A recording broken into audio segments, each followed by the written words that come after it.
guys, it's Ryan here from CNR Reviews, and we got a new knife, a new big camping slash hunting knife. Well, really, I'm not sure what the hell we're going to use this for, but as you guys can see, it is a Spec Plus from Ontario Knife Co., made in the USA, so we are supporting USA-made companies. And this is the SP10 Marine Raider Bowie. Yay! It is 1095 carbon steel on this bad boy, and guys, it comes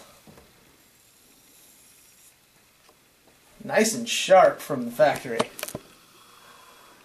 don't know if you guys can see the hairs on there, but yeah, there they are.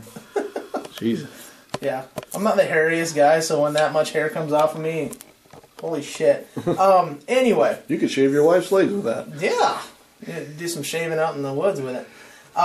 It does have a kind of a different type of sheath. And it's because of the blade shape. This is a 9.75 inch blade, guys. So it's a big blade. Just to show you against my hand here. It's a big guy. So, and it does say on the blade, Spec Plus Raider Bowie SP10, and on this side, Ontario, USA, down at the bottom. So it is USA made. It does have a little pipe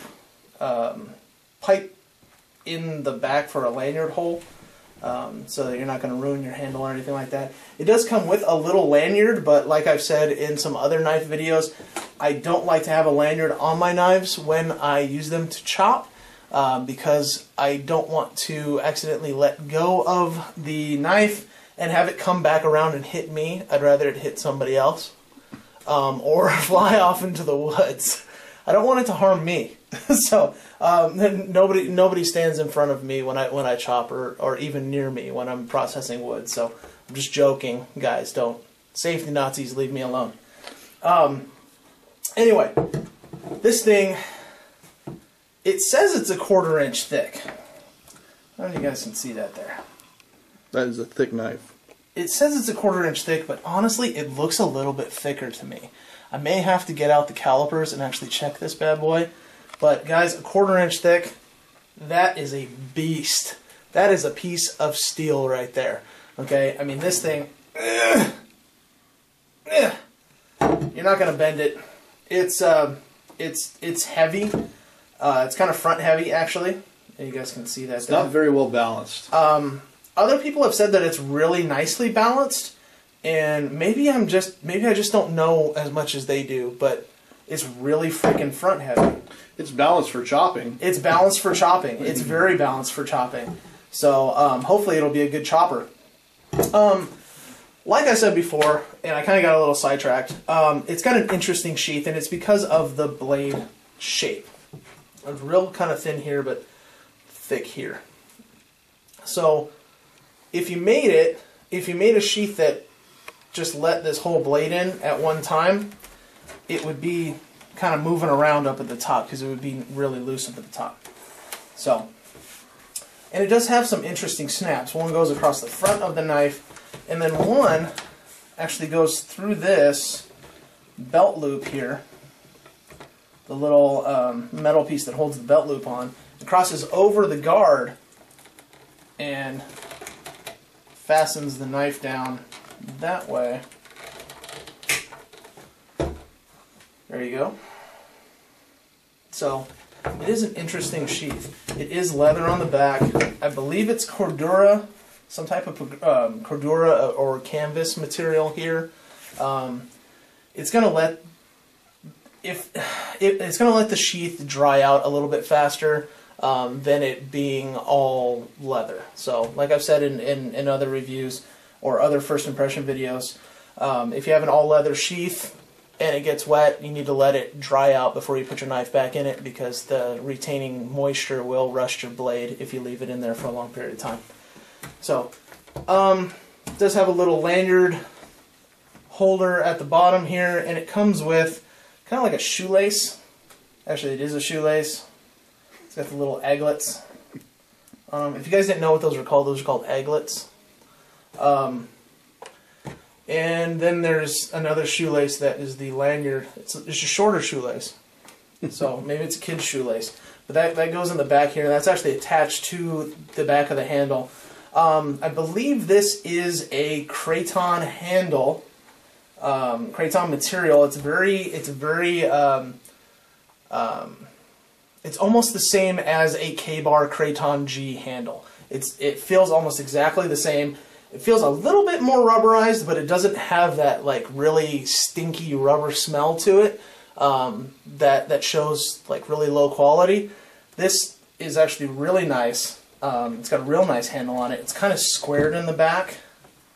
It is kind of squared in the back here. And you can see the seam where it was made, but other than that, it's really nice. It's got a nice firm grip. I do like how it has like this little hook here to prevent your hand from actually sliding off of the knife when you're chopping. Kind of keep it on there when you're really swinging it there.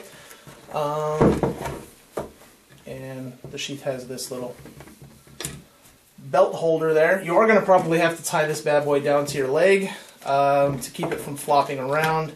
And it might be a problem putting it back in the sheath and clipping it. It's probably going to take some time because these aren't very stiff. They're not leather or anything. They just kind of flop around. So you may have to find them. They're not going to be in the same position that you left them. So, how much does this thing cost? For this big friggin' knife, I paid $50, guys, on Amazon.com.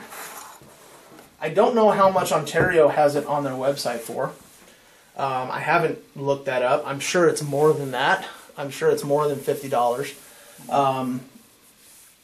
But honestly, if it performs for what we want it to, which is being a chopper, and being that heavy blade that you can, replace a small hand axe with, and then also maybe get some protection use out of it, maybe some batoning.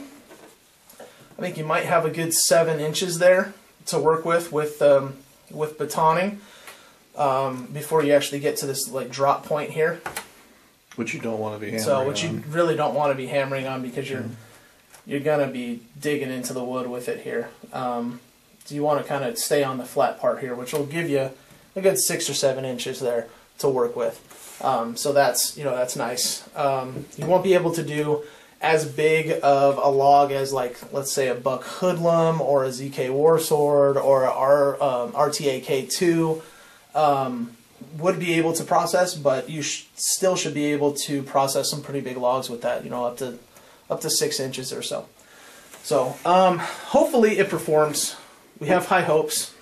Ontario is, if you guys are not familiar with Ontario, Ontario is a major supplier to the U.S. military for knives. So if you guys haven't heard of them, or if you think they're a smaller brand, they also make the RTA K2, which is a huge trail knife. Very popular. Very popular. So I mean, this thing could compete with it, and for a lot less money, for about $40, $50 less than what you can get the RTAC for. So yeah, hopefully it performs. We're going to be doing some chopping tests with it, some batoning tests. Look out for those coming up in probably about a month or so, maybe 2. If you guys have any questions on the Marine Raider Bowie, let us know, and we will try to answer those as soon as possible. This is Ryan and Chad for CNR Reviews. Thanks for watching, guys.